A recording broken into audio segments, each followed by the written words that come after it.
security, all the agencies that we work with at the borders, in the bonded warehouses, that let's work as a team to facilitate our traders. Let's work as a team to get these goods into the factories, the raw materials, get the imported goods into the shops so that people can trade for us to collect this revenue. So we are in this business of collecting taxes together. So as I wake up on a daily basis, I mobilize revenue. I mobilize revenue. Like for me and my team in customs, we have set to raise about 45 billion per day. So when I wake up, I'm looking for 45 billion per day. And I hope every officer. So we expect UNBS, who is checking standards, to also know that at the end of the day, we need this revenue. If it is agriculture, if you are checking the agricultural permits and everything, let's do it faster. If it is security and you have issues with security on a consignment, let's do it faster so that there is turnaround time and goods get to the market as fast as possible. I thought those are my thoughts around how customs has evolved, but we are calling upon Ugandans to support our efforts in revenue mobilization as we develop Uganda together and we stop the culture of borrowing and we are sufficient as a country. Thank you so much. Thank you so much, CCD, for that powerful submission. We are going to go for a small commercial break, and when we come back, the conversation continues. You're still live on the Live Tax Lounge, and your questions are very important to us, so keep them coming.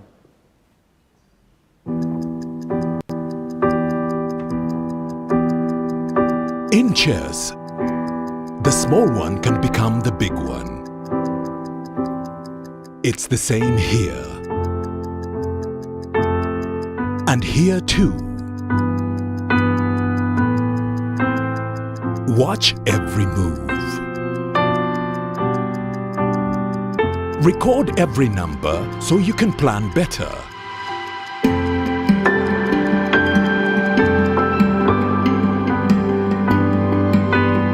No matter the size of your dream,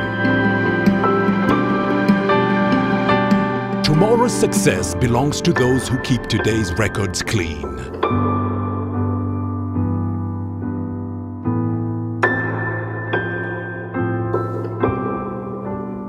File your returns today. Uganda Revenue Authority. Developing Uganda together. That's my little angel Rose. Together with millions of other children, my daughter Rose is assured of learning something new every day. Moses, my husband, just like many other commercial farmers, has his business supported so he can provide for us.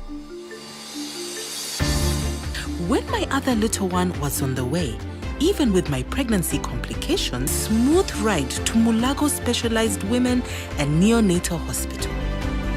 Also, my new baby was able to make it through his first days with the help of specialized equipment thanks to the reliable electricity which has also been extended throughout the country. All this and more has been made possible because of you. Join us and together let's do more for our country. Get your free tin instantly at www.ura.go.ug. Thank you for paying your taxes. Uganda Revenue Authority. Developing Uganda together.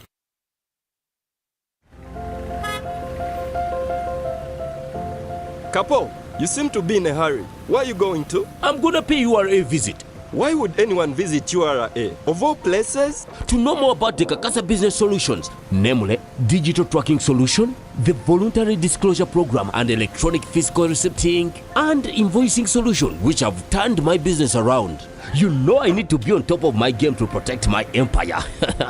If you know, you know. I too need to know what Kapo knows. Kakasa, be sure you are in charge of your business. Uganda Revenue Authority, developing Uganda together.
Uganda Revenue Authority, developing Uganda together.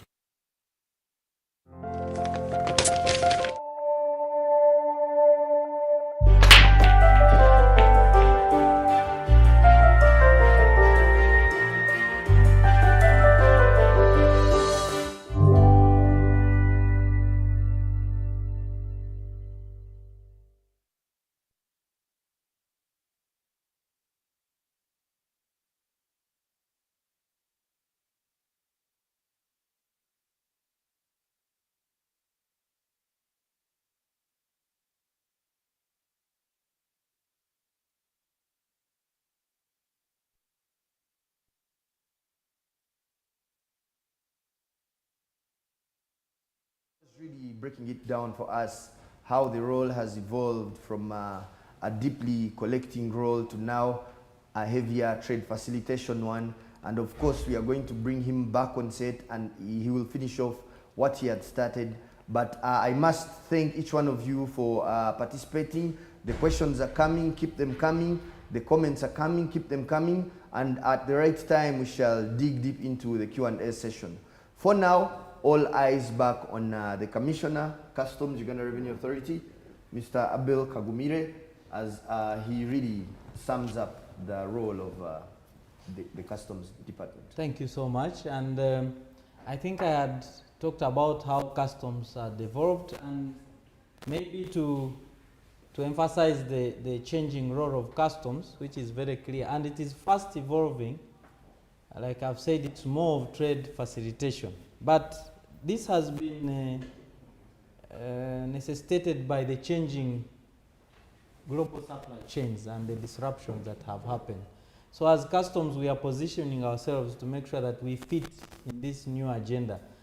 When you look at the COVID disruptions, they have disrupted supply chains. People who used to trade with our supply countries no longer have to travel, and they have to trade online. So they place orders online. So that means we have to be automating our systems here to allow them to trade online. And there are also aspects of blocks which have come up in the process. You find we are trading as East Africa. Now we have DRC, which has joined the East African community. We have the Africa Continental Free Trade Area, which we have also another market for our exports. And we have the East and Southern Africa COMESA countries also, which we trade with. So we realize that now the process is more of how can we trade with others, grow our exports, and rely heavily on domestic production. So we expect a lot of revenue to come through from our domestic sources. And so that means we have to invest a lot in technological advancements, whether it's in tracking cargo, we make sure we track it online, whether it is in monitoring goods which are prohibited or concealed or misdeclared, using non-intrusive inspection machines, the X-ray scanners at the borders. We had to invest a lot in automating our warehousing processes. We have a process going on called the Bonded Warehouse Management Information Systems. So we are trying to look at how we can use these technologies to automate our processes. And also the electronic single window, which brings together all other agencies that we work with, government agencies, UNBS, agriculture, mention them, Ministry of Trade is on the electronic single window, so that everything is plugged onto one source and the trader comes once and is handled once at a one-stop as they do their business. So we are looking at how we can improve on the quick turnaround times, reduce the cost of doing business. If your goods reach Mombasa, how long do they get to Kampala, so that it is predictable? If it used to take 17 days, now it is 4 days maximum. So you can see how fast things have improved, and want to make it clear what taxes should you pay before you even import. Let's make it clear that when you come and you are bringing maybe a car which is older than 15 years, it is prohibited, so that you don't waste your money You don't waste your money. You want to make it as clear as possible and make it flexible. Make it flexible, because our focus is now on how do we get these raw materials quickly into the production centers? How do we get these imported goods quickly into the shops so that the traders are able to pay? So our call to Ugandans basically is how to work closely with them. How can we partner with you in this revenue collection? Because Uganda heavily depends on us. If you look at our vision as Uganda Revenue Authority, we are looking at how we are a transformative revenue service for the economic independence of Uganda. And now we are looking at us not borrowing. Maybe one day we will also be lender instead of us borrowing all the time. We are currently collecting about 50% of the revenue that is needed by our country. So this 50% is borrowed. How can we keep on reducing? It's by paying taxes. So we're asking Ugandans to look at paying taxes as a noble duty. And you cannot leave it only Ugandans. We work together in this.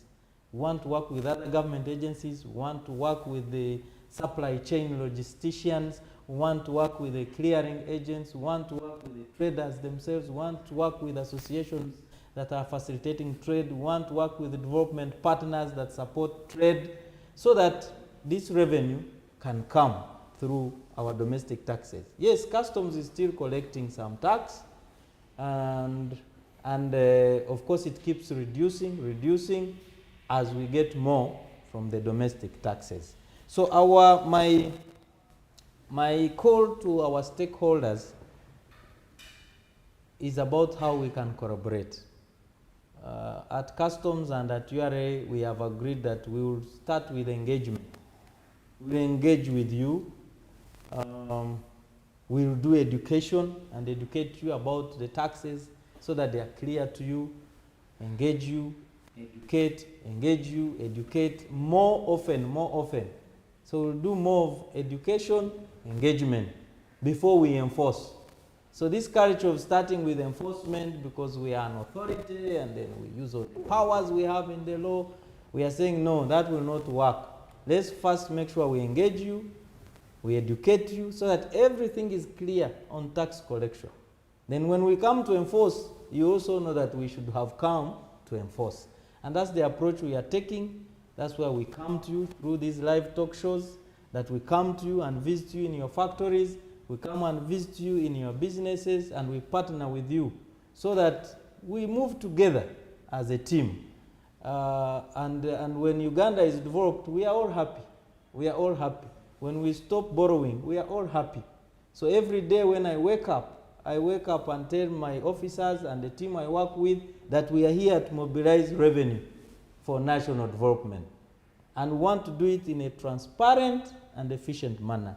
And we always, I look forward to every day collecting 45 billion. And I always rally my teams, today how much have we collected? Maybe next year it will be more than 45 billion per day for customs. And that's the spirit.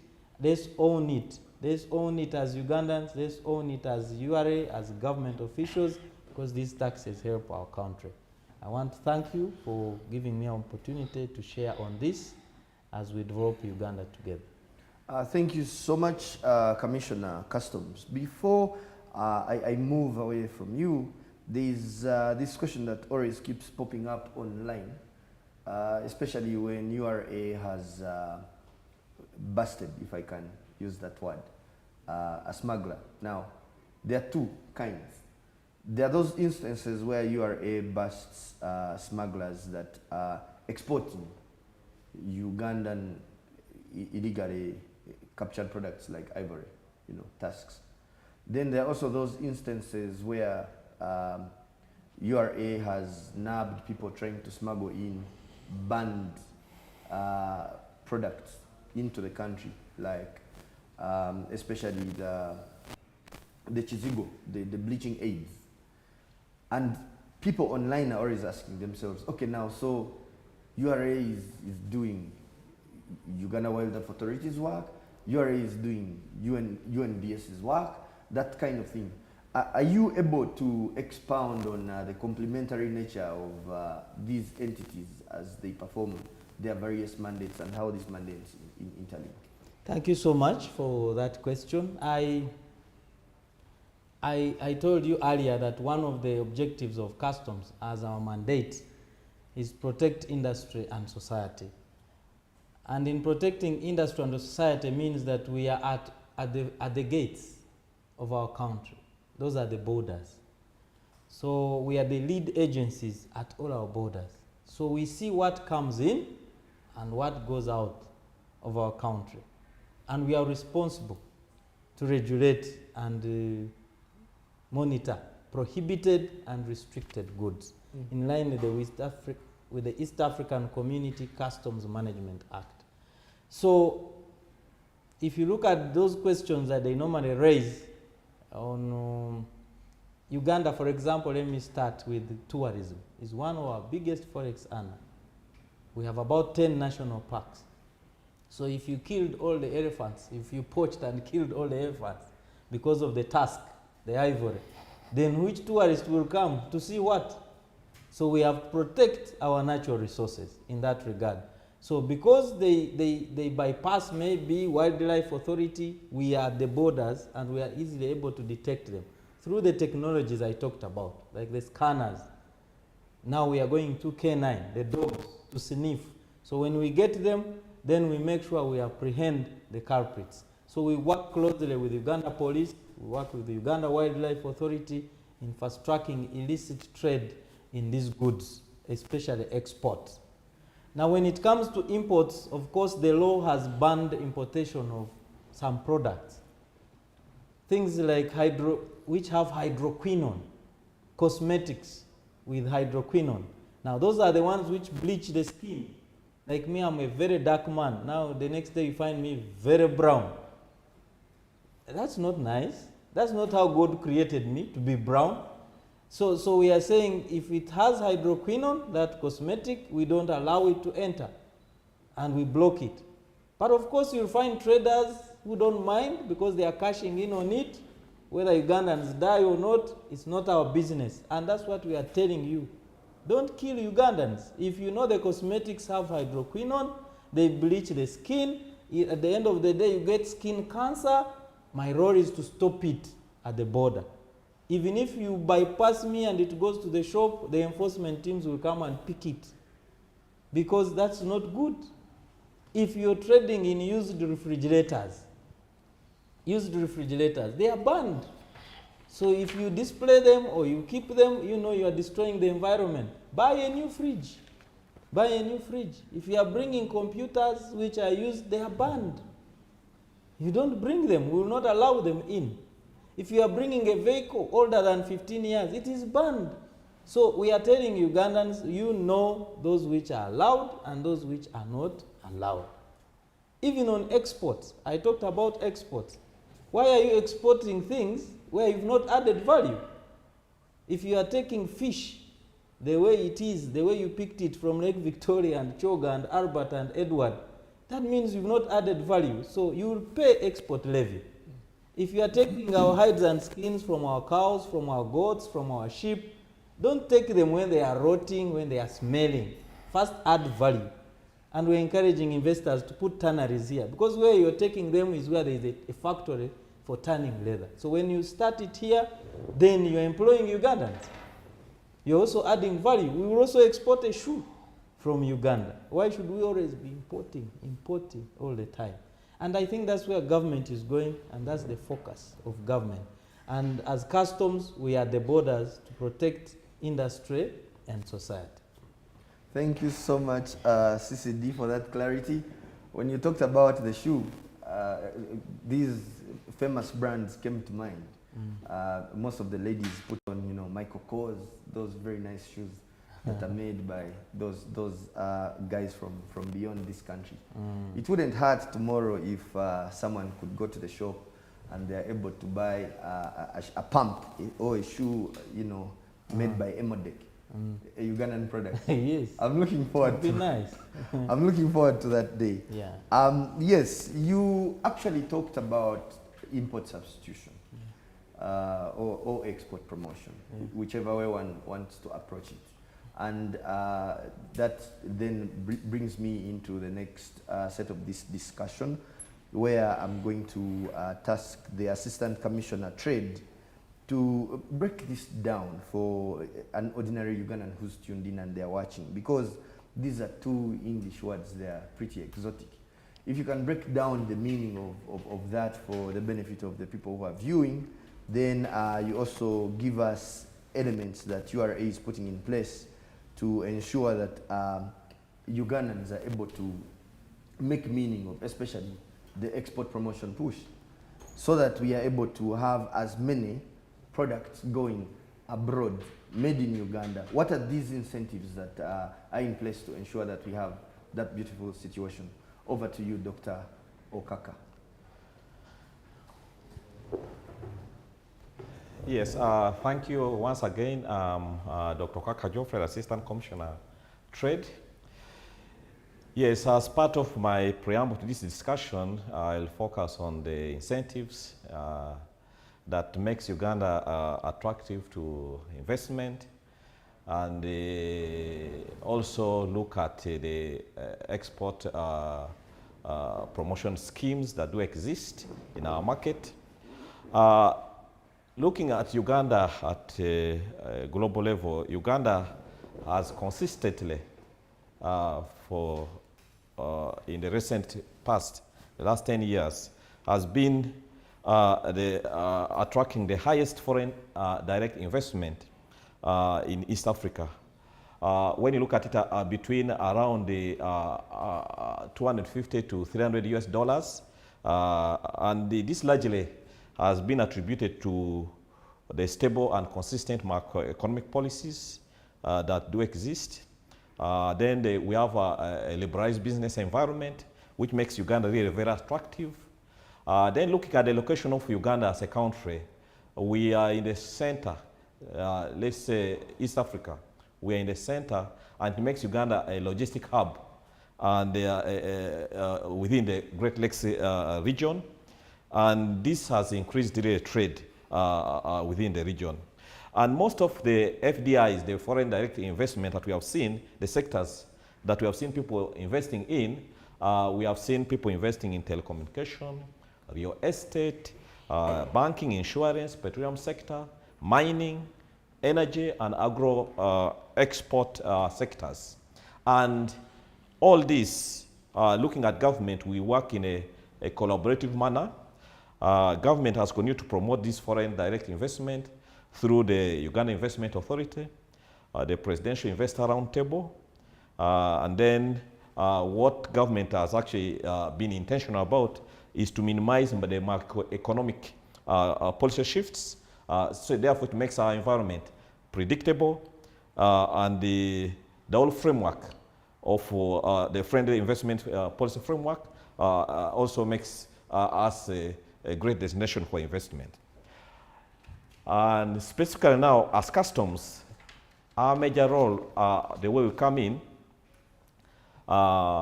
is through trade facilitation. One of the initiatives that we take head on is the trade facilitation initiative, and then the tax policies, which comes in form of the tax incentives. And the beauty with this is that the incentive regime as a country is embedded within the country tax laws. This makes it non-discriminatory, makes it transparent, and it's accessible to both the domestic and the foreign investment, depending on the sector and the level of investment that when you're entering our market, the way you come in. Now, looking at Uganda itself, Uganda government uses these tax policies to promote import substitution, which the moderator has already brought forth. Then the aspect of export promotion. This is what we have seen as drivers to our tax policy is aligned to this as a driver to investment. Then promoting intra-regional trade. Then making local manufactured goods more competitive and promoting industrialization. And now there are specific tax incentive, or the way we are structured and organized. One of them is the what we call the ESC, Common External Tariff, tariff structure as one of the tax policy. We have been running with a 3 tariff band. Right now we have a 4th one. The tariff band we have been running is 0%, especially for raw materials, capital goods and goods of social importance to like the pharmaceuticals. Then the 10% for the intermediate goods and tools, 25% for the finished product, and then 35% for that's the 4th band that we'll start implementing in July, come July. The finished product or sensitive goods, where also we need protection, especially those goods that can be sourced in our local market. Then the next other regime that one of the sectors that what I would say the tax policy regime that we operate also is the exemption regime under the East African Community Custom Management Act, the ECMA. There are various exemptions under the 5th schedule, and this is tailored to specific sectors that we've seen in our economy that is very, very important. The sectors like manufacturing, you find there are various exemptions under that, oil and gas, tourism, agriculture, health, security, sports. All these are contained, the detail are within the 5th schedule of the South African Custom Management Act. And looking at our economy, the way it's organized, the agriculture alone contributes 24.2% to GDP, and industry contributes 25.5%, and this is half of our GDP, just these 2 sectors. And therefore, there is need to support these sectors. And you find that our tax incentive or the regime in the 5th schedule, most of the agriculture input is actually exempted.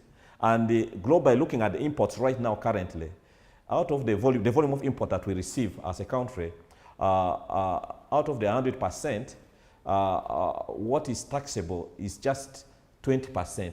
80% is basically geared towards supporting these sectors, such as it grows.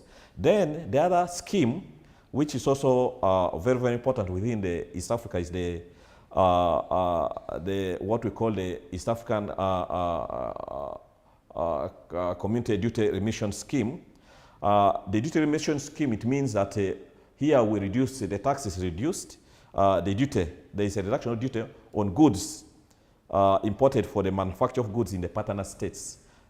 This is basically what it means, that every year we have a list and it's published, especially inputs into manufacturing. All this is aimed at promoting local manufacturing and the policy of the BUBU policy. And then there are also opportunities that which government has provided.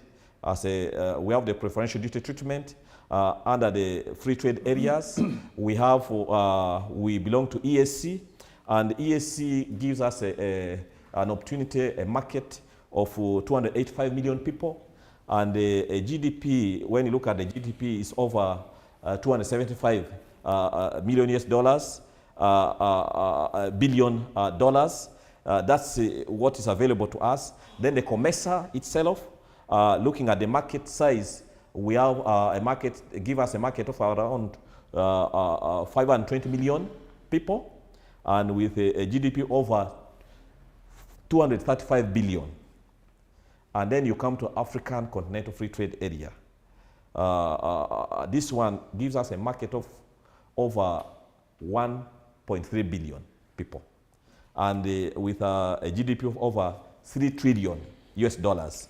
And these are all, you'll find that they are preferential treatment, and we are able to export this market with a duty, with a tax-free, with a preferential treatment, where we can export those destinations without paying duty, and therefore we can do business or promote manufacturing in our country.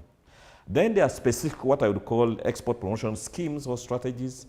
We have the duty drawback schemes, whereby the duty drawback scheme is where you're in manufacturing, and if you export the product, actually duty is what?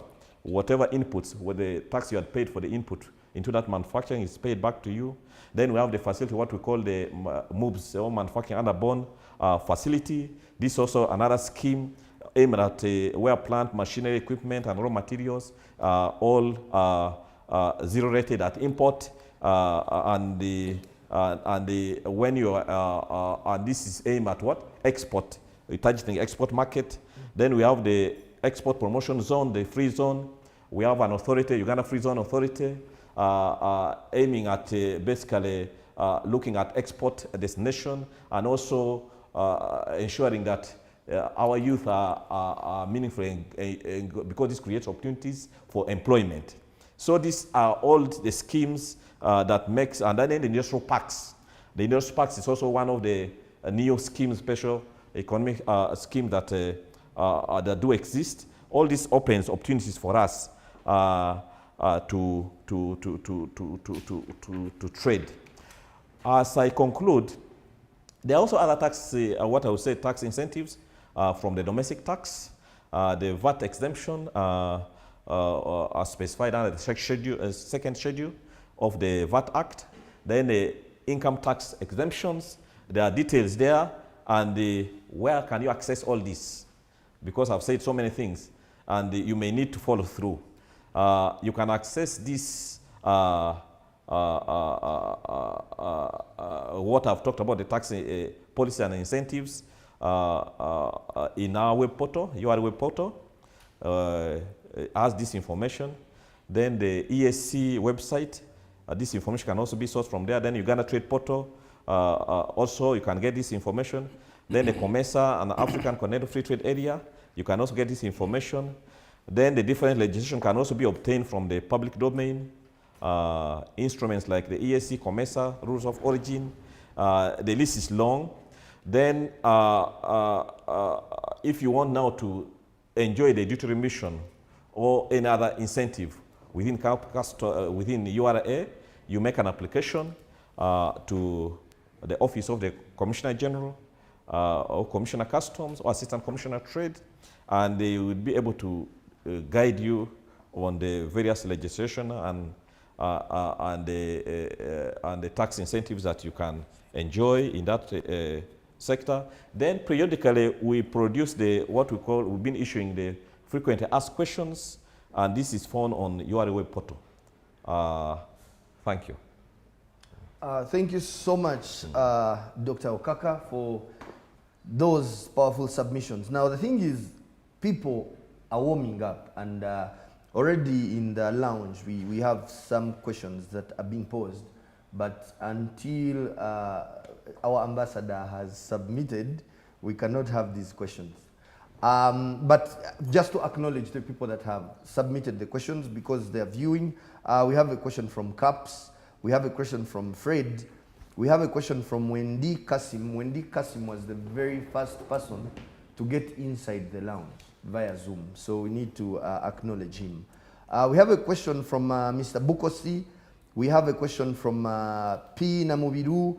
We also have a question from Grace. And all of these are going to be attended to, but if I can probe you further, Dr. Okaka, you had a smile on when you were talking about the African Free Continental Trade Area.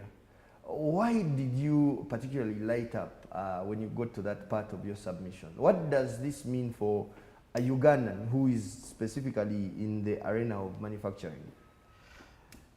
Yes, I was excited about this because when you look at the opportunity that the African Continental Free Trade Area offers to us is huge.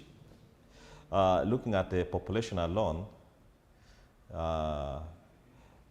and Uganda being an agricultural, we will not have this problem. We know sometimes we have been having problem with accessing maybe milk in other markets here, but 1.3 billion, it means we cannot really again struggle with accessing the market. That's a big population. Then looking also at the GDP itself, Africa alone, 3 trillion. It means we are going to increase the intra-Africa trade. Currently it's at 15% low, but we are looking at it growing to 50%, such as, most of the commodities that is manufactured or produced locally here accesses the market.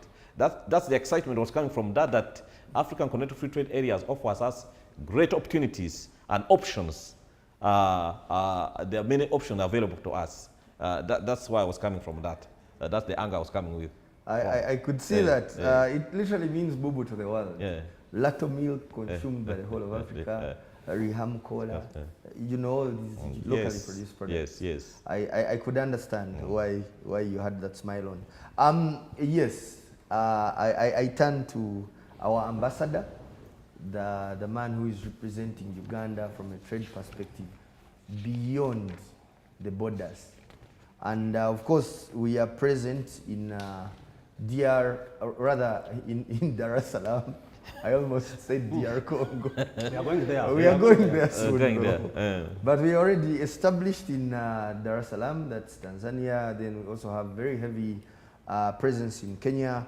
And of course, all of this is family under the custodianship of Julius Rubagumya, the Assistant Commissioner, Customs External Operations. And of course, Ugandans would want to know the things that have been put in place to facilitate trade in that environment that is beyond the borders, because we are now playing nationally and regionally and continentally. What are these elements that people should look forward to, and things that people should know about why we actually needed to go and deploy heavily beyond the borders? Thank you. Thank you, moderator.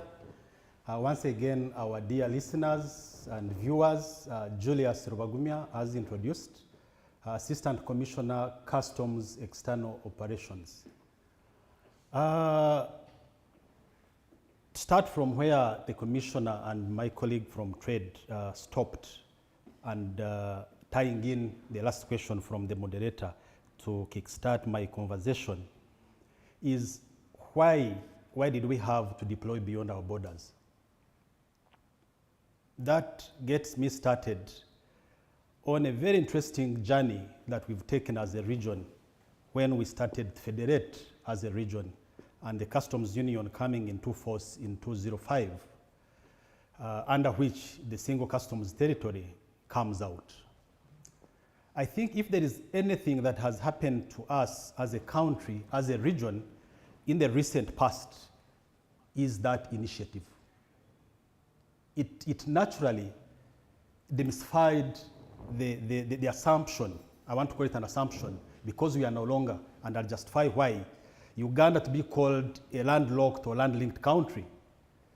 The reasons are very many, but I'll kickstart it off with the explanation that before that deployment, before we got presence as customs, as URA in the nearest ports, near 1,000 and plus kilometers from here, that is Mombasa and then Dar es Salaam, our cargo was taking 18 days to get here. I think to any businessman listening in, that alone was bad enough. Whether you're using bank money, the interest on it, or your own money. Or your own money for that matter. I mean, it was bad enough. So for us to have walked that journey, definitely with the partners that I would want to thank even before I proceed, because we got very, very good support from the partners, like the clearing and forwarding agencies, like the transporters, the importers themselves, because it was an engagement. And we told them, ladies and gentlemen, at this point, there is no customs. We are going into this as Uganda. Uganda, we are land-linked, we are landlocked, but there is an opportunity here. Like a space we had not stepped in, there are some reservations. But I think we took that step of faith, and it paid off. And we saw our cargo getting into the country, as the Commissioner has already mentioned, an average of 3 to 4 days. That is for containerized cargo. From 18 days? From 18 days. For units, people who are importing units, some units get here within 2 days. So that alone has its very, very huge implication. But after answering that, moderator, allow me to pitch it from an angle of assuring the public that we are well aware as customs that for any trade, be it global or regional, to come to its solution, we need to create a secure, efficient, and smooth supply chain. And how do we do that? We definitely cannot do that without the partners, the key partners. Look here, as Commissioner has said, he wakes up every morning thinking of how are we going to get the 45B every day. Even if we had the best of the machines, the best of the investment in technology, if the other partners that are very key, our agents, our transporters, are not on the same page with us, we can't make it. So really the partnership right from the onset is very critical in everything that we do. Yes, we are there, but we are not there as URA, by the way. We are there as Uganda. Actually, our offices in those countries, actually for information to our listeners and viewers, we have presence in Kenya, and Kenya in specific places. We do have, we are present at the port of Mombasa. We are present in Nairobi, Embakasi ICD. Then we are present along the chain in Western Kenya, where we lift our fuel from, that strategic item for the country. We have presence in Naivasha, Nakuru, Eldoret, Kisumu, name them. And all that has changed the way we do business. But I also like to share with the listeners and viewers that before then, before us getting that opportunity as a country, business was, I mean, life was different. We used to get to know that Solomon is importing a container when you sit at the border in Malaba or Busia or Mutukura or any other border. And that had its limitations in how we facilitate trade, in how we can assist. That came with a package of many other challenges. If I can just quickly run through them. Please. One, for you, Solomon, or any other importer listening in or logistician, you would need, for you to clear your cargo from Mombasa, you would need to have an agent based at the port to clear your cargo. That is no longer the situation. You can sit in the comfort of your office anywhere in the country and clear your cargo. That's a huge change. You needed some sensitive cargo. In customs, there's a list of what we call sensitive cargo: sugar, cigarettes, wines, name them, high paying and sensitive.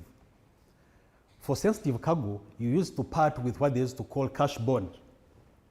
If you're bringing a container of sugar worth in tax of 400 million, not dollars, Uganda shillings, you'll have to deposit the equivalent for you to be late to come.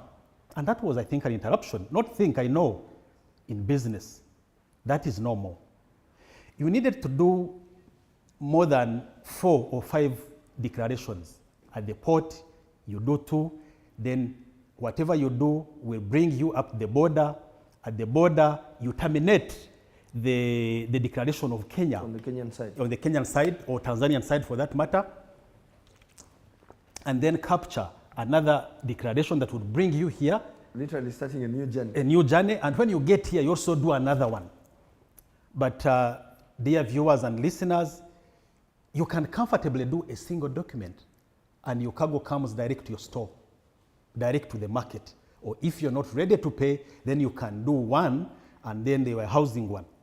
But as the commissioner has said, we are in the evening, or rather later stages of rolling out the bonded warehouse management information system initiative that is going to even see that executed very fast, that even when you warehousing, it is done in good time.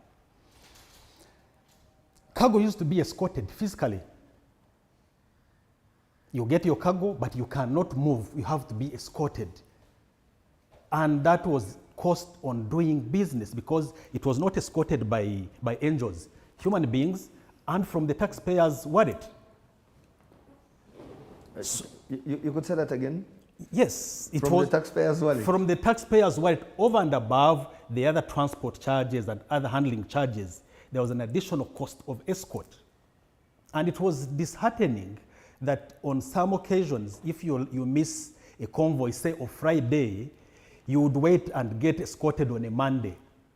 And as you're doing that, the damage charges are multiplying every other day. So I can talk and talk about the many things that this initiative has saved us. Now, to avert that, or the flip side of that with the new initiative, is that we no longer need escorts. We have the regional electronic cargo tracking, where we get our container tagged, our cargo tagged, and it's viewed across the corridor. All the way from Kenya? All the way from Kenya.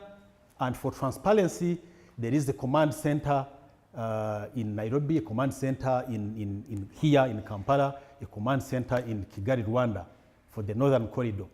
Yes, we are under negotiations at the EAC level to get the central corridor, because Tanzania is coming on strongly, and those are some of the initiatives that we want to prepare beforehand, that we don't face what we had to suffer when we didn't have such facilities on the northern corridor. Are there plans of also onboarding our new brothers of DR Congo? Yes, plans are underway. Actually, we are starting with South Sudan. Already the technical working group is doing its bit. We hope to get South Sudan joining. As we all aware, it's part of the EAC, but it's not under it's not yet practicing the single customs territory.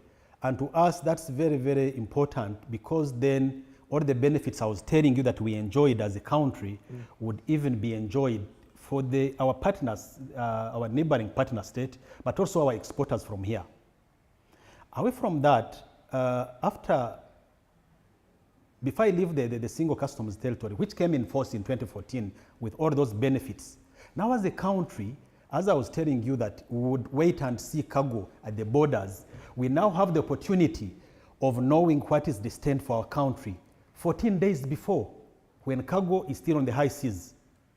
For many reasons, facilitation, other national interests, we are able to know that within 14 days, we are going to have cargo coming to Uganda, which is still on the high seas.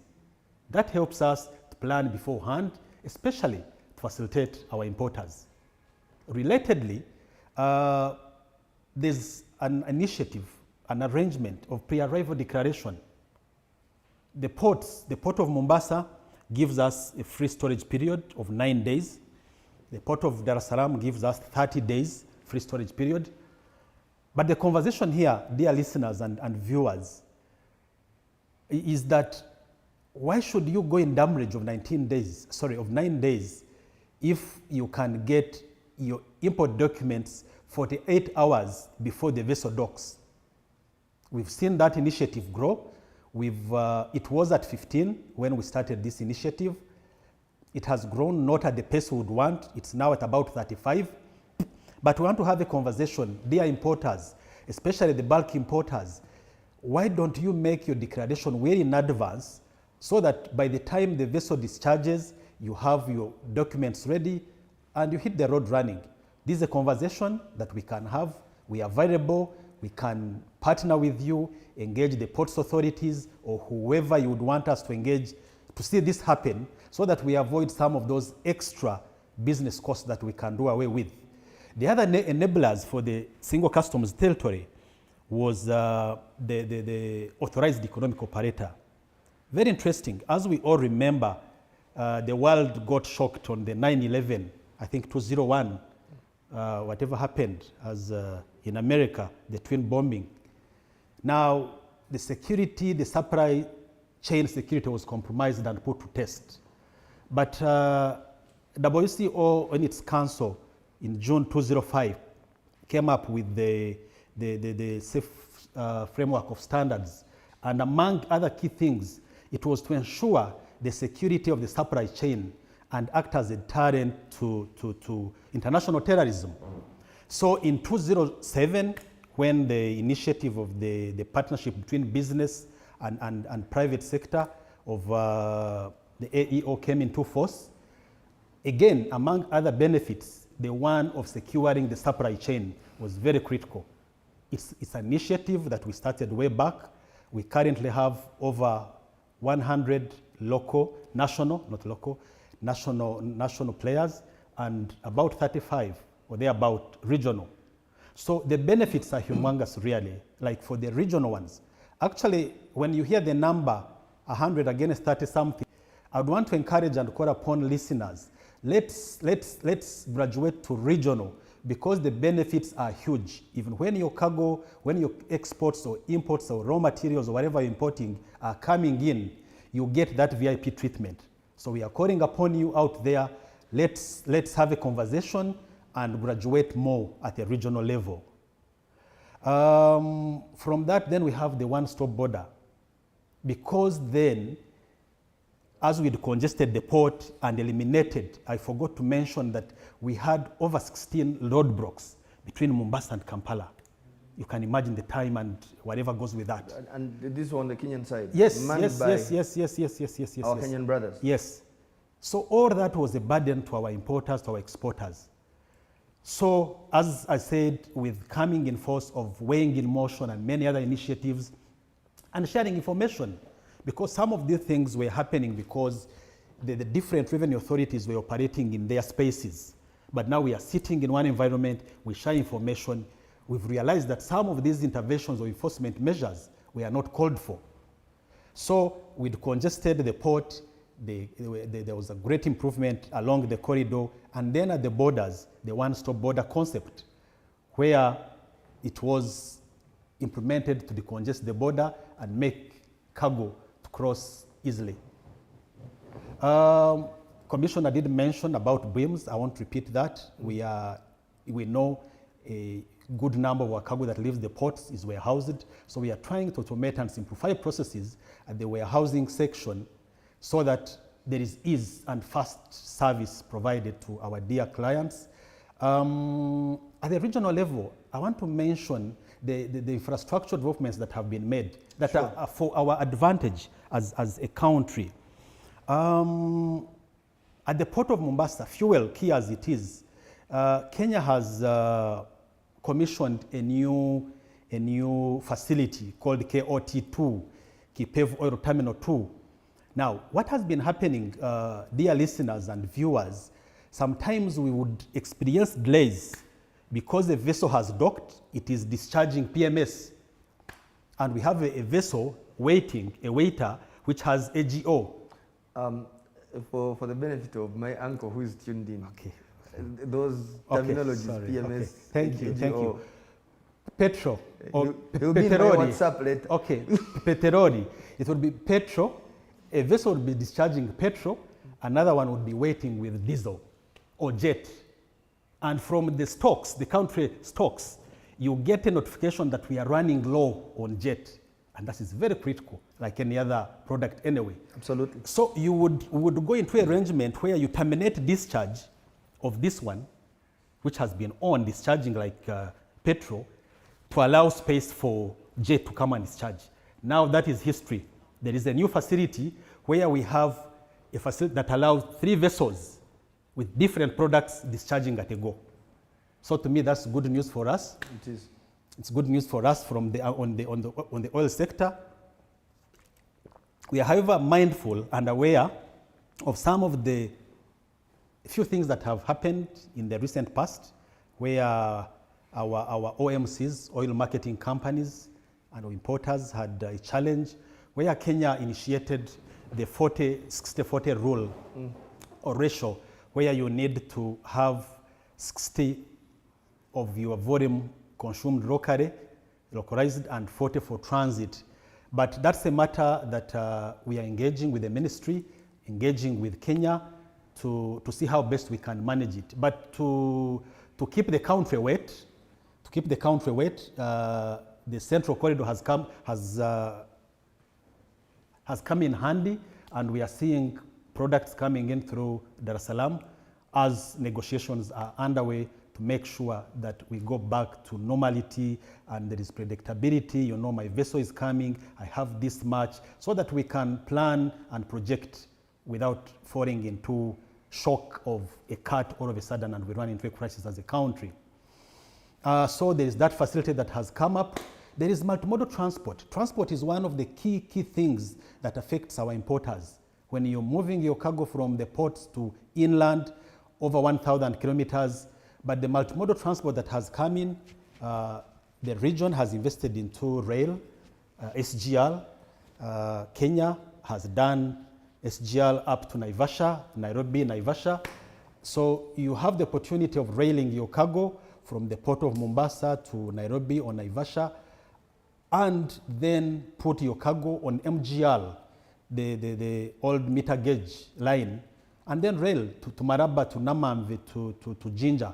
So that's one way. Then there is water. We've seen a lot, not a lot, but some growth of imports and exports coming in through Kisumu, then over Lake Victoria to Jinja to Port Bell. And likewise on the southern axis, we are seeing it coming in from, cargo coming in from the Port of Dar, Mwanza, then Port Bell.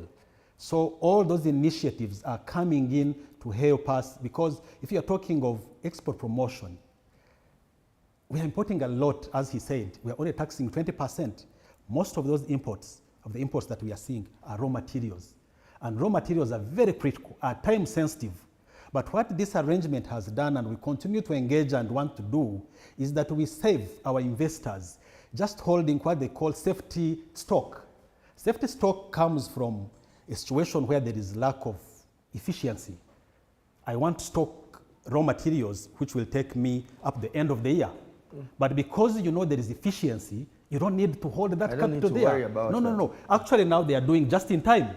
You just know within a month I refurbish my stocks. It's clockwork. Yes, it's clockwork. And that is happening.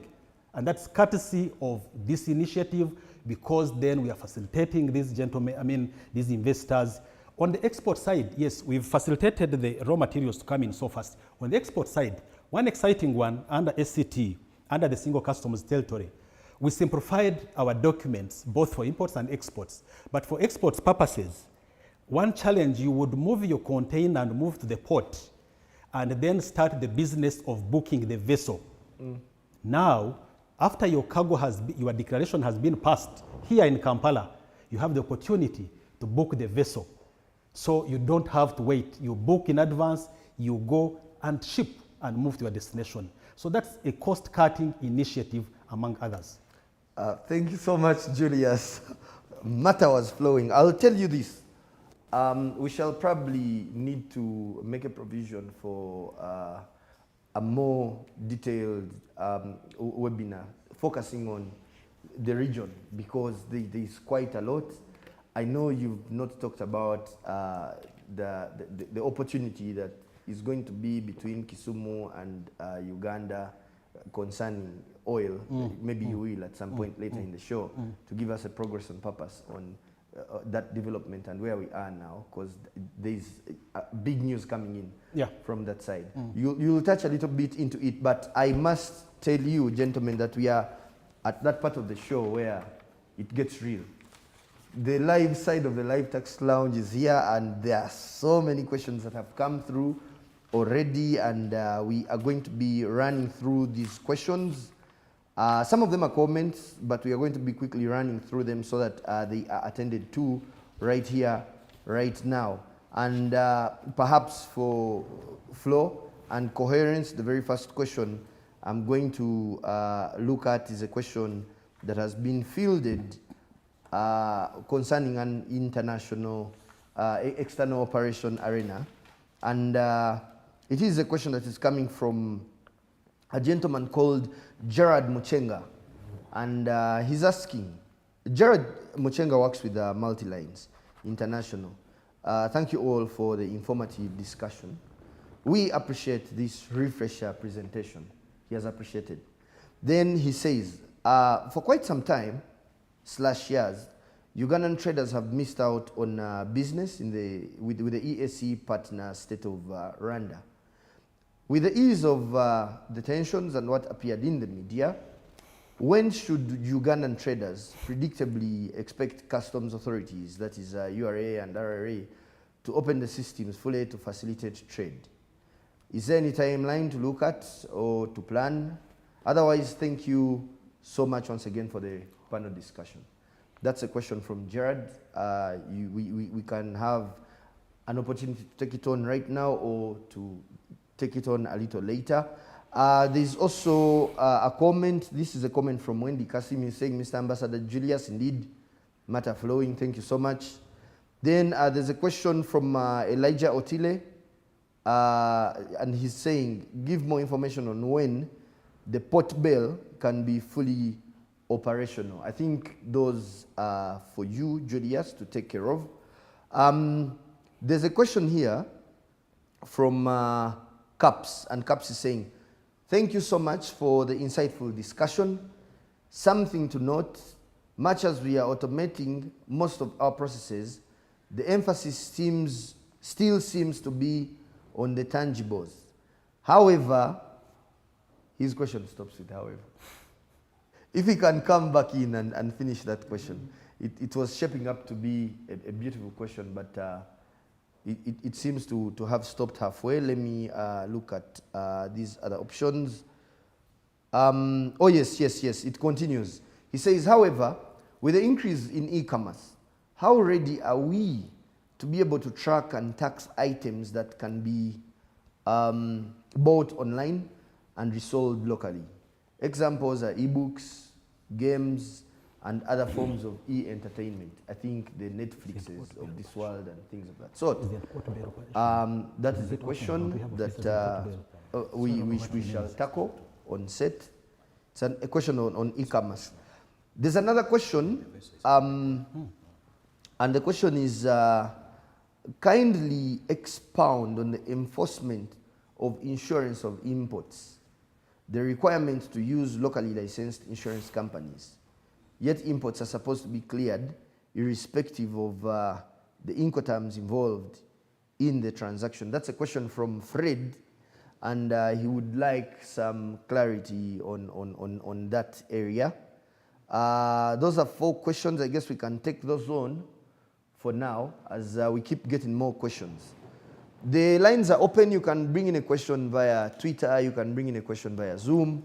You can bring in a question via the YouTube channel, or even for those who are watching via the Taxman blog, where we are also streaming this show, you can, be able to ask a question from any one of those platforms. Gentlemen, the floor is open, and we can start taking on some of those questions. Okay, thank you. I think thank you, our dear viewers and listeners, for the questions raised. I think maybe Julius will add more, but I wanted to comment on the issue of Rwanda. The borders are open. Yes. The borders were open. The two principals witnessed that. I hope you're aware. I was there myself to witness the opening.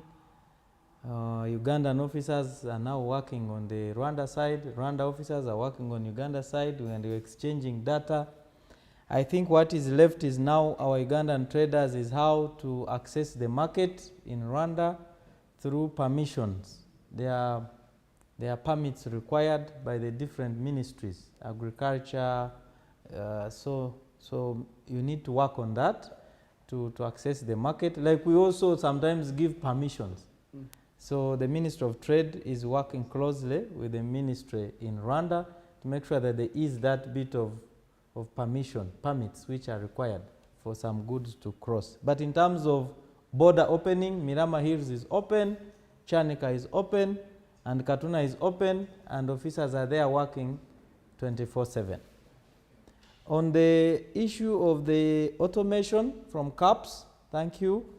Well, for us, I told you, URA was ready a long time ago. Even before COVID, we had automated almost all our systems, and it has helped us. But the culture of Ugandans moving to buy goods and then sort themselves and then bring goods is what is happening now and what is changing. Because of the automation in the country by agencies and governments, now they are able even to access the goods online, order, send invoices, send money through the banks, and then the goods are shipped and the goods come. The e-commerce taxation business now is that whether you want or not, even when you buy online, these goods will come either through an airport or a border. Definitely we will see them. We will see what you have imported into the country. I don't think they will come and get into your room. Still they will come through the borders, and so we have access to all the information through our tax investigations department, and domestically now we exchange the information that for the goods which have been bought online, and then how we can tax them. For those who supply, of course, for domestic taxes, there is that we have agreements on exchange of data with those companies, whether it's Amazon, whether it is Alibaba, whether it is wherever you buy these things from. So we have those agreements on exchange of information, which are handled by the tax investigations department, and we always plug in and exchange. So taxation become easy here because they have local representatives in Uganda. And already there are meetings which are going on to make sure that at least they pay their fare of the taxation on the domestic taxes side. But in terms of exchange of information, that was the biggest lag that we had. But with these agreements we've had with them, now we're able to exchange information on e-commerce. On the insurance for the public notice, which came into the media, for local marine insurance. Of course, you know, when we import goods into Uganda, we use the cost, insurance, and freight. So most Ugandans have been importing goods and risk without insuring the goods. So they pay for the cost of the goods, they pay for the freight for moving them, but they have not been paying insurance. They wait for us now to impose it at 1%, which is very high. So Insurance Regulatory Authority came up with a platform which was launched, I think, by the Minister of Finance, and they are going to be charging less premium. Instead of you being charged 1%, they'll be charging you less premium. And they are encouraging Ugandan importers to buy local marine insurance, which is cheap.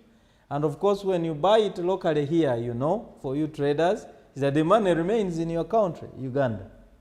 When you buy insurance outside, the money remains with the insurance company, the other side. So I think that is the idea, but it is being run by Insurance Regulatory Authority in partnership with Uganda Revenue Authority. Why? Because we are the ones who collect taxes on imported goods. And the Incoterm that we use is cost, insurance, and freight.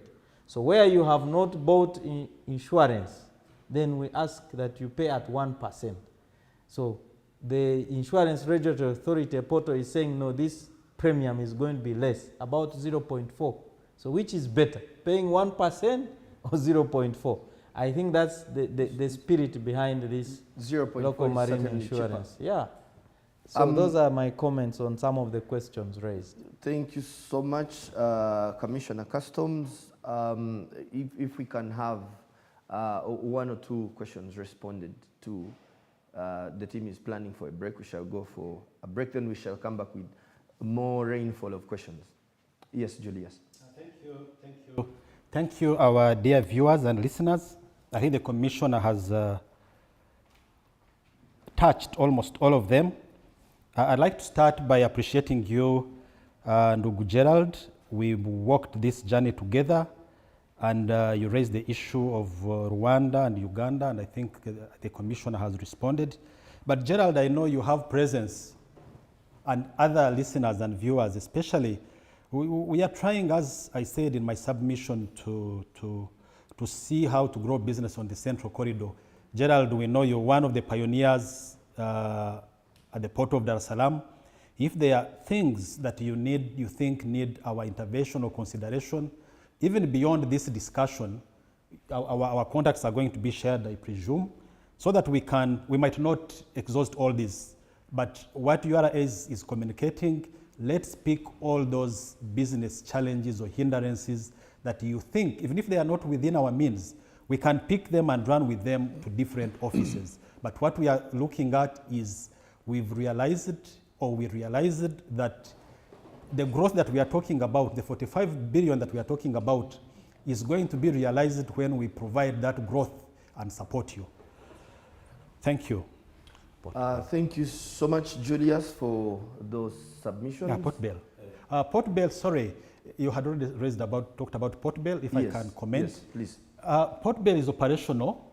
Dear, I missed the source, but our dear listener or viewer who raised the Port Bell issue, Port Bell is operational. But as I said, that might not satisfy what you wanted. It's something we can pick up and understand the challenge you're facing, but from the customs point of view, it's an operating station with officers, and cargo is coming in from both Mwanza and Kisumu to Port Bell. But we can have a detailed conversation in that. Thank you. Thank you so much, Mr. Doctor, sorry, Dr. Okaka, if you can come in. I think I don't have any question. There are quite a number of questions. There was a question on, he responded to that. Yeah. There's a question on the issue of URA. Let me say it the way it is here. Elijah Otile, he's saying, kindly give us an update on the issue of URA auctioning containerized cargo at the port of Mombasa, since it has been the preserve of KRA to auction transit goods. Yeah. I think that's for you too. Right after you take that one, we shall go for a 1 minute break, then we shall come back. Okay. Yes, thank you, Ndogotile, for raising that pertinent matter that concerns us as a country. It's good you know the status quo, that currently when cargo overstays or is not entered within the mandatory 21 days, it reverts to the Commission of Customs. And in that space, it meant and still means the Commission of Customs where the cargo physically is. Mr. Otile, this is a matter that my commissioner and I think the management of URA has been following through. We've raised it at the regional level, at the ESC Secretariat, ESC Parliament, and we are engaging. So it's work in progress. We are not seated, but for now, the status quo still stands. But also to let you know that yes, maybe the reason you left out motor vehicles is because you know it's a journey that we walked with the support of you, the clients, and we are now managing our vehicles. So we are hopeful and optimistic that since we already gained or got that node on motor vehicles, we are very optimistic that even on containerized cargo, we are likely to get a positive answer. Thank you so much, Julius, for that. Now, I can tell you that this is perhaps the hottest live tax lounge we've had in terms of engagement. The engagement is up there with the very best, and the questions are coming in. And we are going to have just a 1 minute commercial break. And when we come back, we shall be taking on the final round of questions that we have in the Q&A section. And thereafter, we shall call it a day. Don't go nowhere until those questions have been responded to.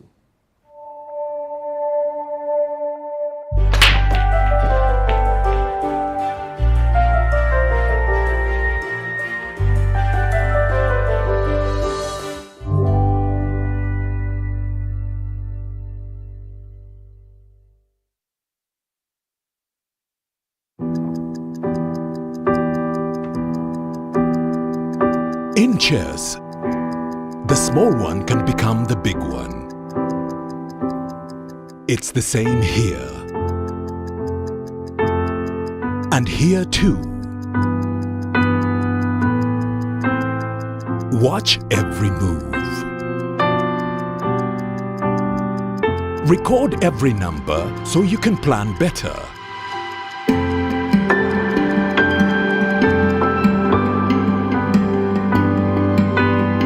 No matter the size of your dream. Tomorrow's success belongs to those who keep today's records clean.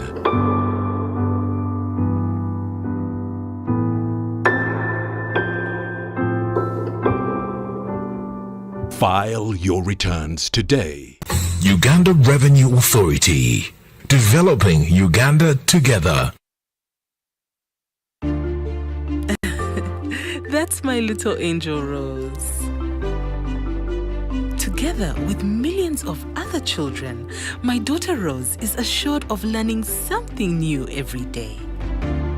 Moses, my husband, just like many other commercial farmers, has his business supported so he can provide for us.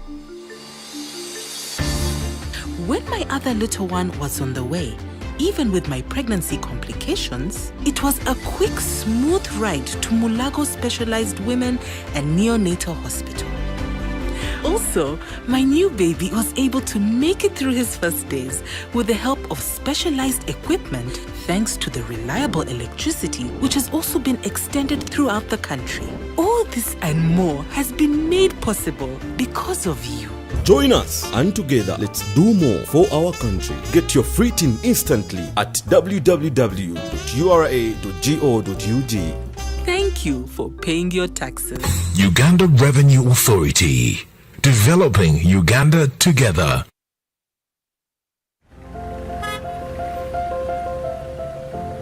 Kapo, you seem to be in a hurry. Where are you going to? I'm gonna pay URA visit. Why would anyone visit URA?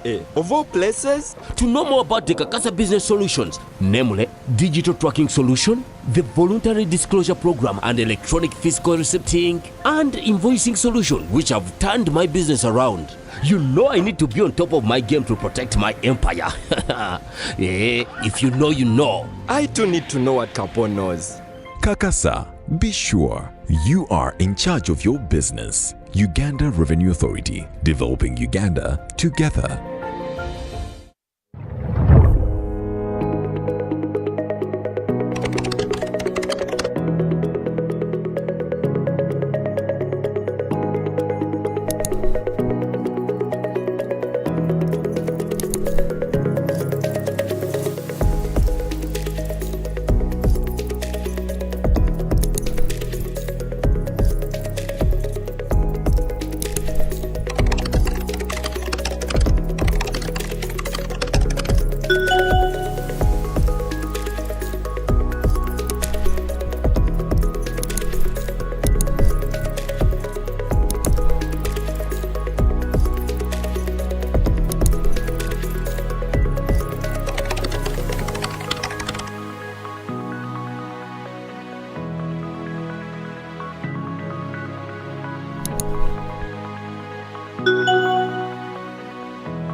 Uganda Revenue Authority.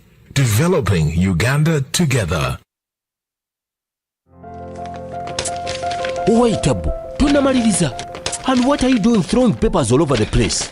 I'm looking for an invoice for a sound system and cables that I received yesterday, but I can't find it. You know there is a way of keeping all this in one place and available to you as and when you need it. I really wish there was one, because the way these invoices grow legs and disappear. I believe this is what you're looking for. Now how did it get there? Tabo! Do you know that with EFRIS, you can stay on track of all your business transactions and improve on your record keeping? How so? Kati tuli ku computer with EFRIS. I just search using the fiscal document number and I retrieve the records I'm looking for. Bookkeeping becomes simple after that. Kapo, awesome, yeah. I began using URA's Kakasa Solutions and now I'm in charge of my business, and you can as well. Kakasa, be sure you are in charge of your business. Uganda Revenue Authority. Developing Uganda together.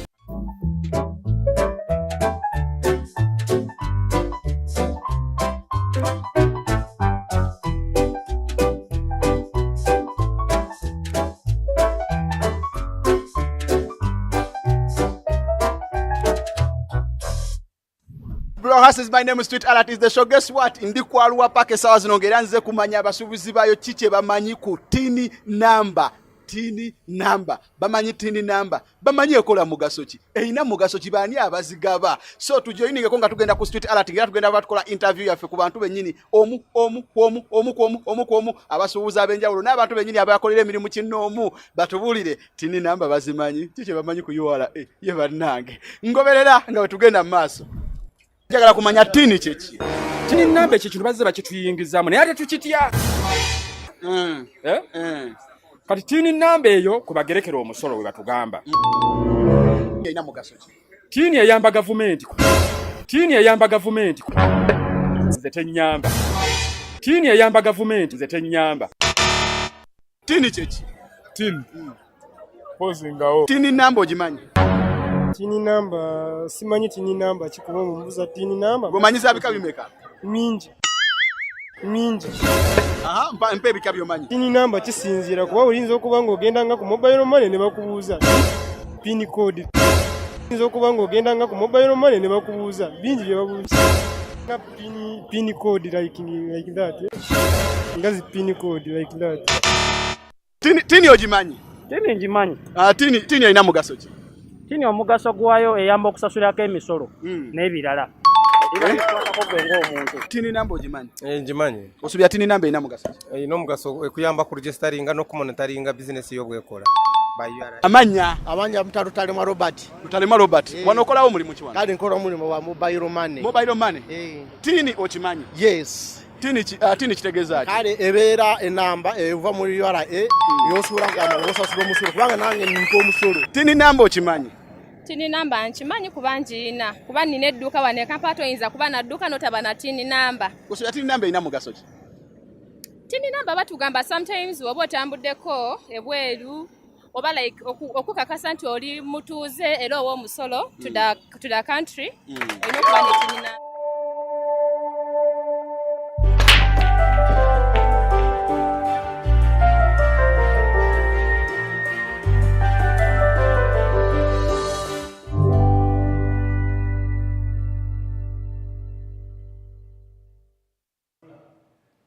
Yes, thank you so much for keeping it here on the Live Tax Lounge, courtesy of URA TV. And of course, we must appreciate you too for bringing in these questions. There are quite a number, and we are going to attend to the final rally in this closing segment of the show. And of course, it starts with a lady. I'm a believer in the notion of ladies first. And there's a lady here from a question from P. Namubiru, and she's saying, this is a question for Dr. Okaka. P. Namubiru is saying, how will the customs taxes be positively impacted, especially since the African Free Continental Trade Area is rallying for reduction of tariffs across the borders? She's coming from a position of concern. That is her question. Then we also have another question here, and the question is saying, how do we ensure that our other partners along the supply chain, especially those that provide controls on the single window platform, avail timely and set quality services? Now, we do realize that the single window platform, as of now, already has about 16 ministries, departments, and agencies which are partnering to deliver better trade facilitation. And we are enrolling 21 more. But this is a question that is coming from a concerned citizen on the quality of service that is being delivered by all the players involved on the single window platform. That's a question that CCD will attend to. Then we do have a question here from a concerned, probably URA staff, and she's saying, her name is Grace. Grace Nakangu is saying, I'm happy with the evolution, but at the same time, now the evolution here is the evolution of customs, the one that we started with. But at the same time, I worry about it. What is the future of the customs department, especially when we get there domestically? I think she's saying the future of the department in line with the push for DRM. In terms of the number of resources that you may require to meet minimum job requirements and etc., etc., that is her concern. The future of customs in light of DRM. Then there is a question here that is tied in with, of course, what the doctor is going to submit on the free continental trade area, the question that came in from a gentleman we had earlier. Then there's a question here from Ewan Rajab. And Rajab is asking, he's called Ben Rajab Amarungu. He's asking, how confident are we that these local insurance firms are up to the task to compensate individuals who may have a claim when, God forbid, their cargo is involved in an accident? Some companies have been known to toss people around to have claims settled. Are they ready? That is the question from Ben Rajab.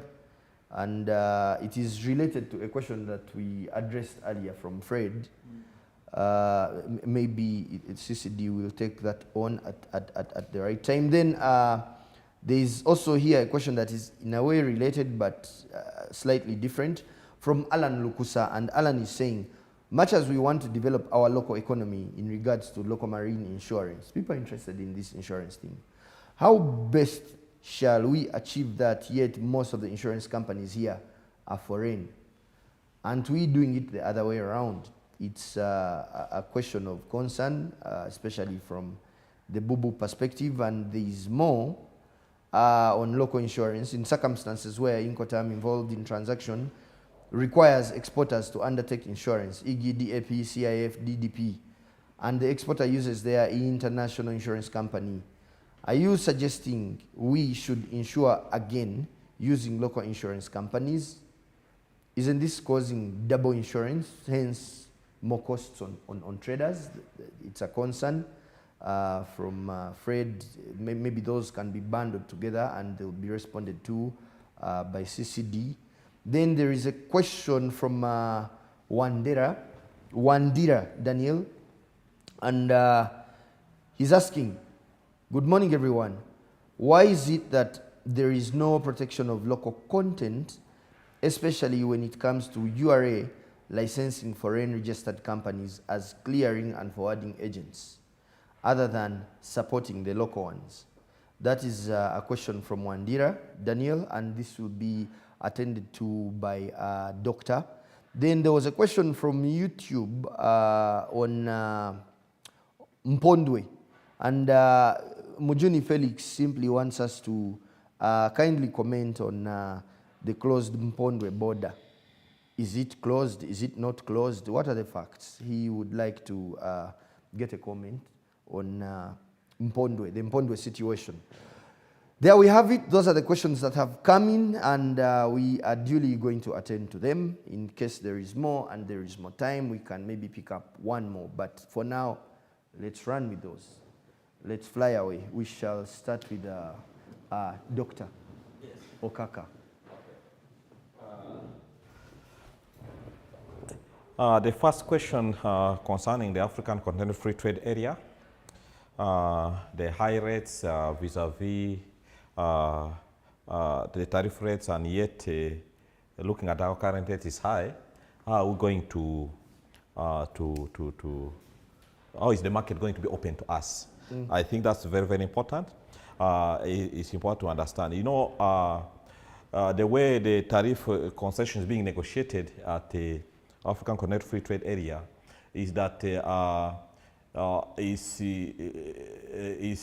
on the perspective of what is your strength in terms of productivity. Now, like for us, we have the agricultural products, the milk and all that kind of stuff.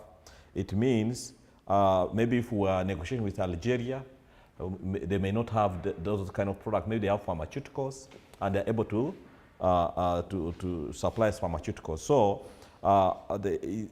when this market's opening, it's based on the tariff concession that would be negotiated between the partner states or between one partner state to another. But the way we have gone, we've negotiated as East Africa with other, we are going in as East Africa because we already belong to a regional bloc.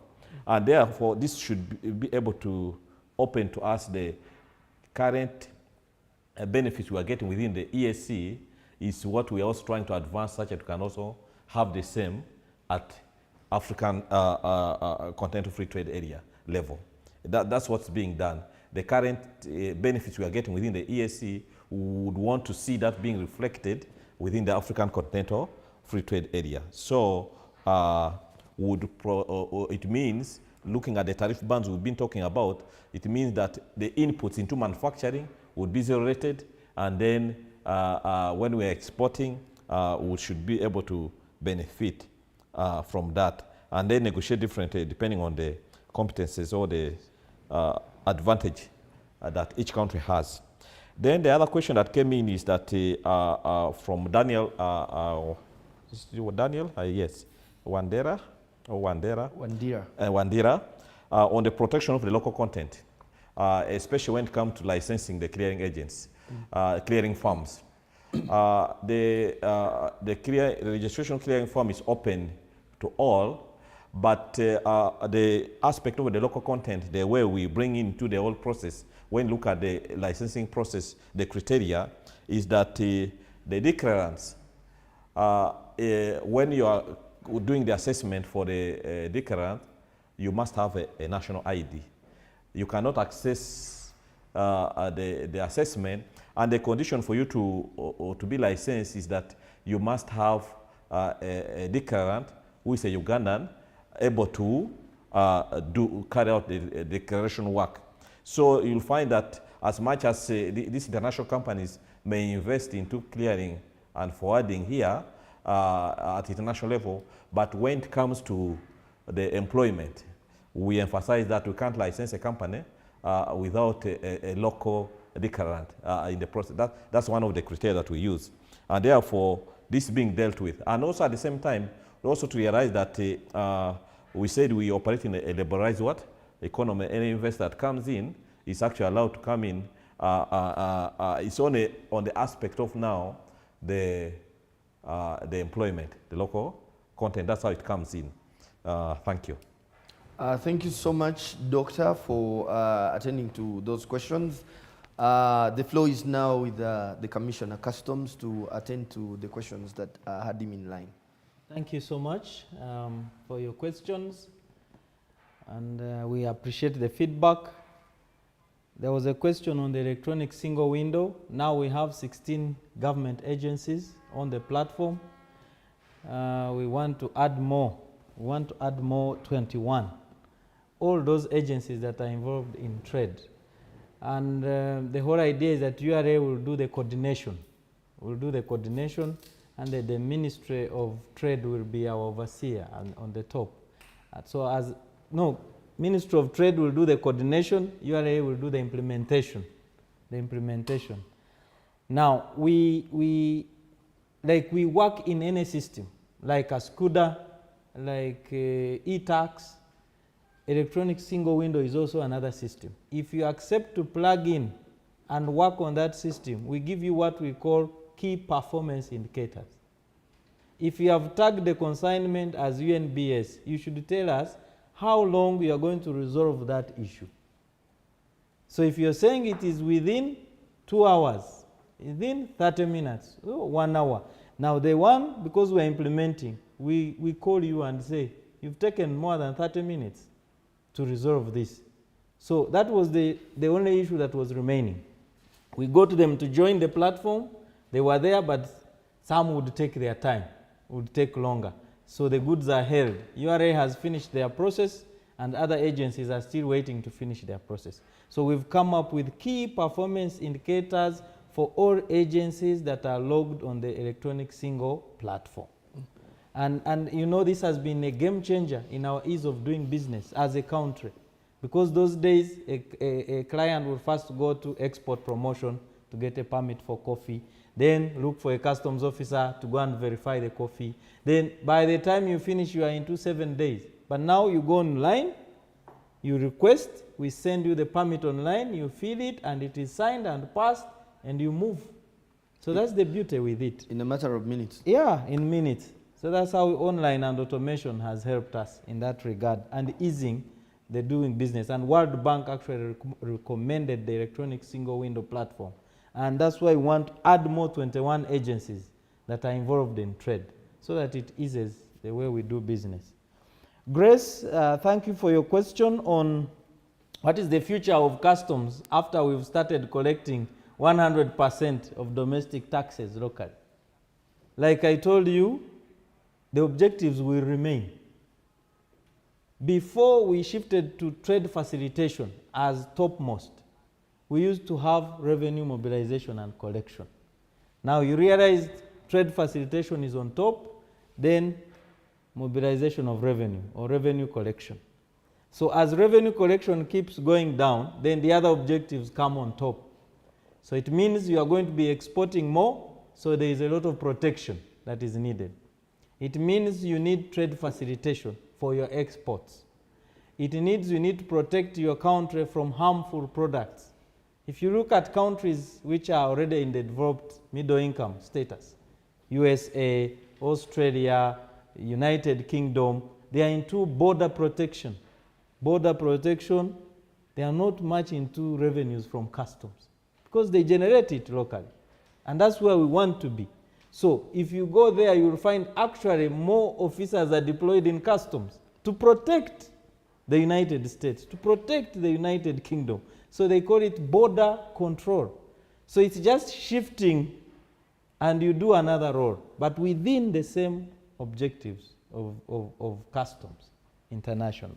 So I'm looking at myself being a commissioner in charge of border control mainly and trade facilitation. So the focus, the officers will be deployed more into trade facilitation and border control. Then revenue collection will be more collected domestically. I hope we will reach that level, and that's where we want to be. The other issue was on the insurance. Like I've explained, you don't have to pay insurance twice. The country is promoting local insurance instead of buying insurance from elsewhere. The benefits are you're paying a local company. The money remains. So URA will benefit. You pay, the local company pays income tax, employs more people. That is the idea of supporting local insurance.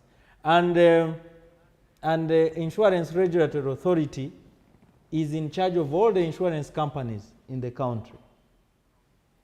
They may be foreign companies, but operating in Uganda. So when they are operating in Uganda and they are taxed, then they pay domestic taxes. But if you have a company, let's say in Shanghai or wherever, the money remains in Shanghai, it remains in China. So the idea of government is how do we promote Ugandans who are trading with those countries to use local insurance? That is the whole bit.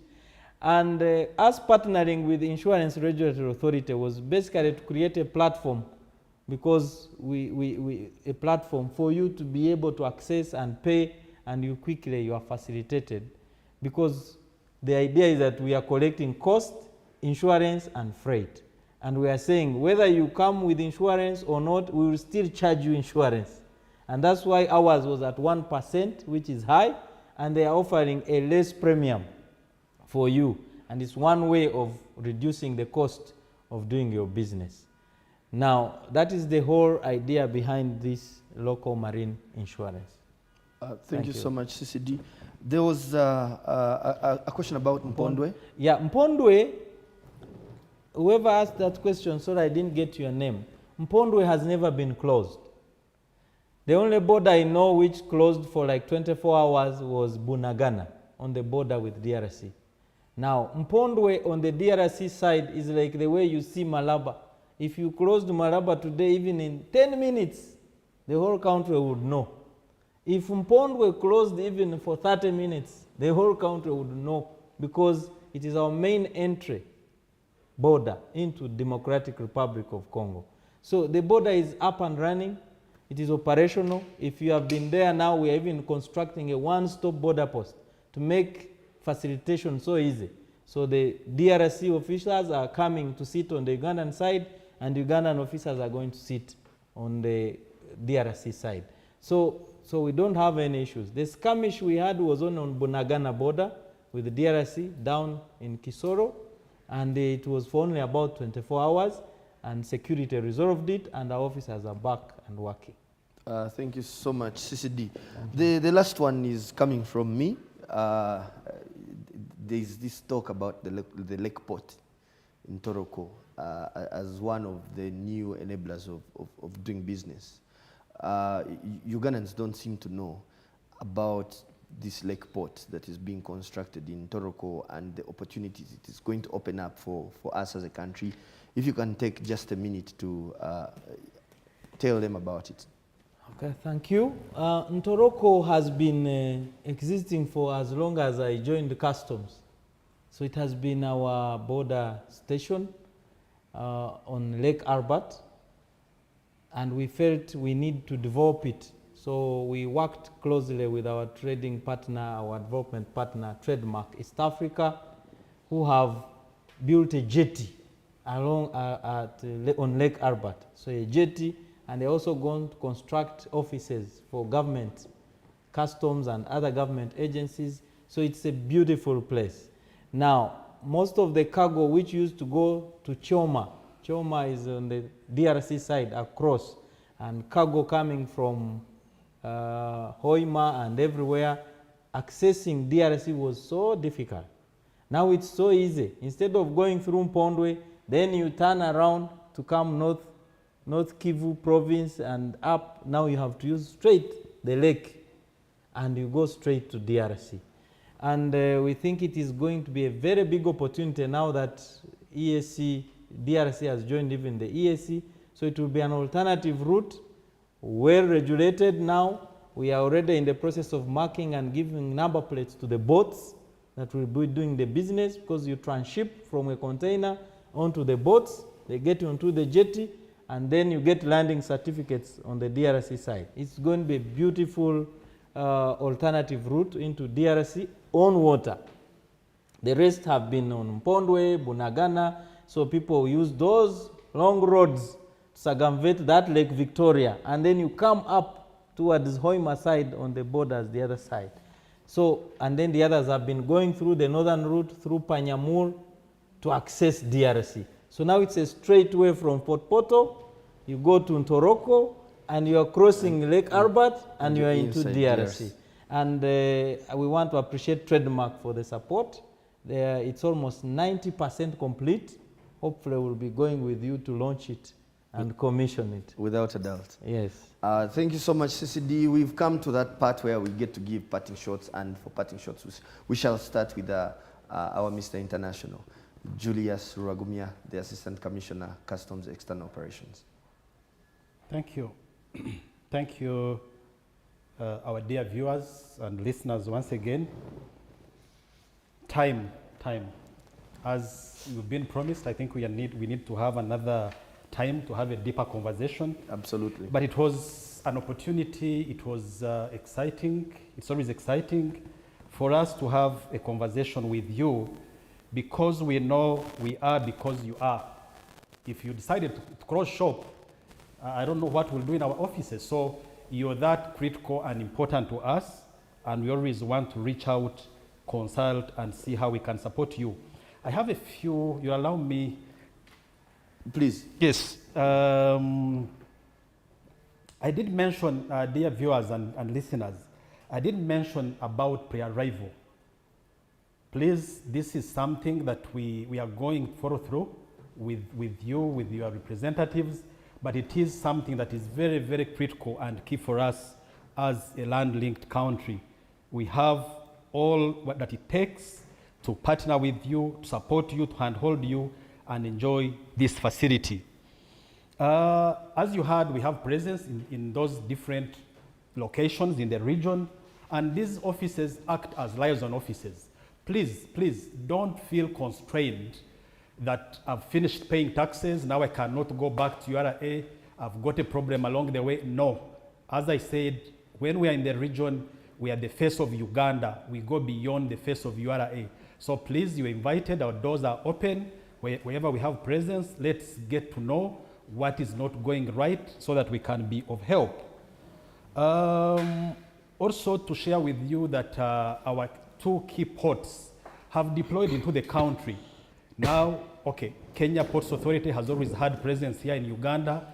Now Tanzania Ports Authority has deployed in Uganda. So to me, that's also an opportunity that you can go and reach out and have a conversation and get some guidance, some advisory. You don't need to jump on a flight to go to Dar es Salaam or Mombasa. We have these services brought nearer to us. Likewise, in the near future, maybe in the first quarter of the next financial year, thanks to URA management and Commissioner Customs specifically, we have negotiated and we are having Tanzania Revenue Authority deploying its officers here in Uganda. We'll have them in Kampala, we'll have them in different parts of the country, and all that is facilitate trade so that if we have any issues, we can have them addressed from here. I needed also to make a comment on the RCTG, the regional bond guarantee. I did mention that we reduced them to 1, but I know out there, dear viewers and listeners, we've been having a pain where the premium is high, it's at 4. And just to update you that yes, we've been engaging the COMESA Secretariat because there was a promise sometime that it will be reduced gradually to at least 3.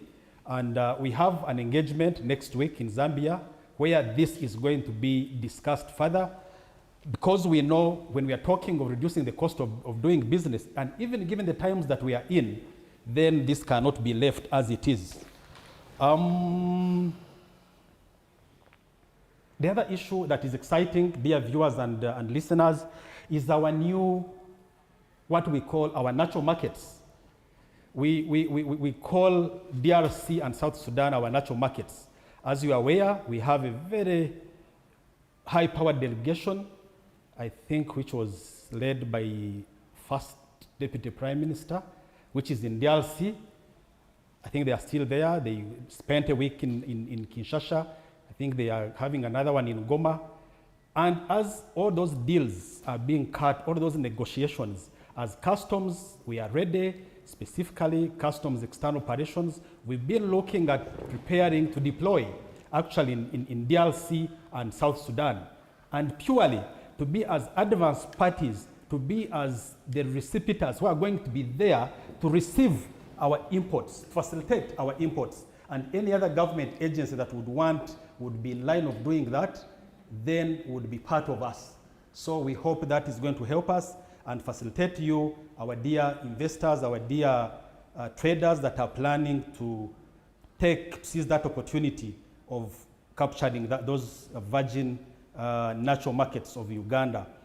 My second last comment is on a private investment. I'm not making an advertisement here for a private investor, but as a country we've seen, because fuel, critical as important as it is, we've seen what happened right from the time we had challenges at the borders, but there is an investment, a private investment, which is exciting and is in the offing, where we are getting a jetty. I think the moderator wanted me to talk about the Kisumu. There is the Kisumu jetty, where we are going to have our fuel destined to Uganda and maybe beyond in the region, pumped off in Kisumu, over Lake Victoria on a barge. One barge is going to be lifting fuel worth 150 trucks. These investors, this company, Mahadi Infra Limited, they have a storage capacity of about 70 million with 14 tanks. So we are looking at that as an opportunity to keep us wet as a country, but also to reduce the pressure on the roads and bring efficiency in terms of keeping the country and the region wet. With those very few remarks, I look forward to reaching you, engaging you, especially as I said, our presence in the region is beyond URA, it's the face of the country. So reach us out, we discuss, we handhold each other and make it enjoyable to import and export. Thank you and be blessed for God and my country. Thank you so much, Julius. And like we said way earlier, we are going to have a deeper discussion that will be focusing on the regional side. Thank you so much for making the time to join us today for this live tax lounge. Dr. Okaka, your parting shots. Yes, thank you. I appreciate the participants, those who have actually been part of this conversation.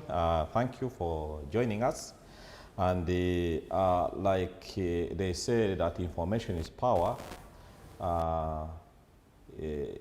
then the Bible also tells us that, you know, my people perish for lack of knowledge. We have gotten an opportunity to share with all of us the information, and they always access us on the URL web portal. You will get valuable information that can about these tax incentives. You'll also get other information on the various websites where we are shared with the COMESA, the African Continental Free Trade Area, ESC. All these are available to us. We always have issue frequently asked questions. All those are, and then within the URL web portal, you can get all this information, and it will help you to take an investment decision, both for the international or foreign investors and domestic investors.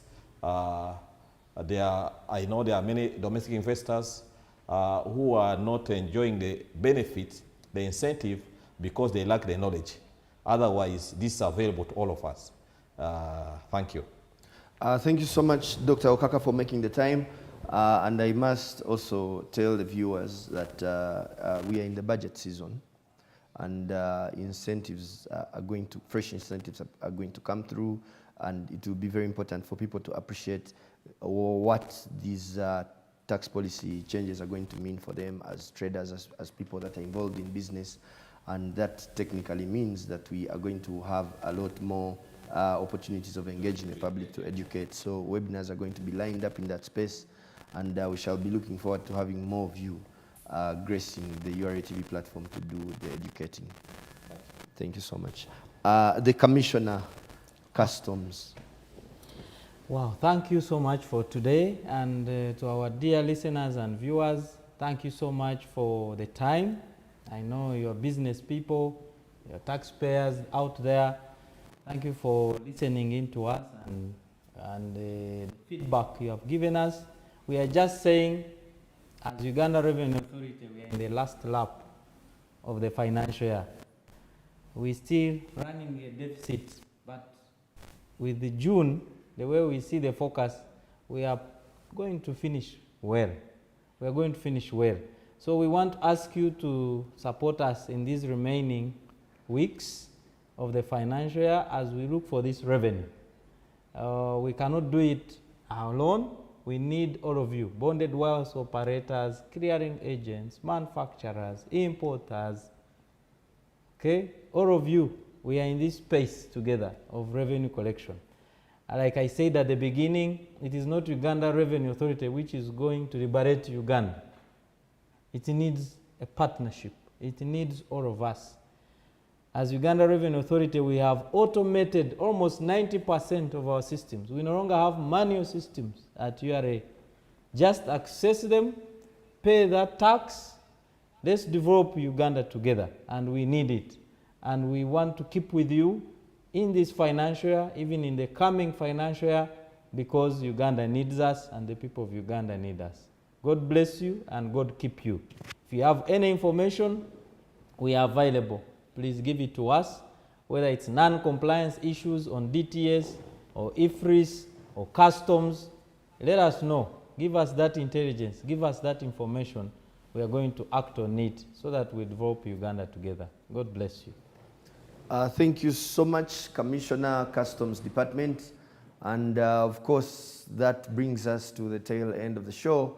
But I must tell you that because of the very many questions that have come through, specifically on the issue of insurance, we are going to organize a dedicated webinar the Customs Department is going to deliver one with the sector players, and all those questions will be further addressed during that webinar. So look out for it. I also want to take this opportunity to thank everyone who has tuned in for this particular Live Tax Lounge episode, and we massively appreciate the engagement. For any questions that are still coming in and we are not able to respond to on air, the technical team is working around the clock to ensure that those are responded to via the chat on the respective platforms of choice that these questions are coming through. And of course, from all of us at URA TV, that is from the producer Irene Kabakama, from the co-producers Prila Kabagambe and Jacqueline Imodek, from the technical crew that is led by Bosco Omaria, Paul Kawanguzi, and Trevor, and all of us. Adios. Have a blessed day.